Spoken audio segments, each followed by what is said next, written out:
জুলাই গণ অভ্যুত্থানে যে আকাঙ্ক্ষা এবং স্বপ্ন নিয়ে সাধারণ মানুষ রক্ত দিয়েছিল তা ডক্টর ইউনূসের নেতৃত্বাধীন অন্তর্বর্তী সরকার ব্যর্থ করে দিয়েছে বলে মন্তব্য করেছেন প্রবাসী কল্যাণ প্রতিমন্ত্রী ও গণ অধিকার পরিষদের সভাপতি নুরুল হক নূর।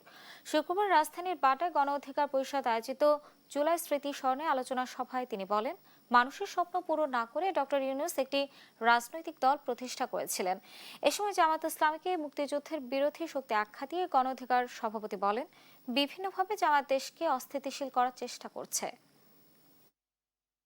ডক্টর ইউনূসের মতো একজন ব্যক্তিকে অন্তর্বর্তী সরকার প্রধান হিসেবে আমরা বানিয়েছিলাম, বিশ্বাস করেছিলাম, কিন্তু আমরা দেখেছি জুলাইয়ে সেই স্বপ্ন নিয়ে সেই পরিবর্তনের আকাঙ্ক্ষা থেকে ফ্যাসিবাদের পতন ঘটিয়েছিল অন্তর্বর্তী সরকার মানুষের সেই আকাঙ্ক্ষাকে ধূলিসাৎ করেছে।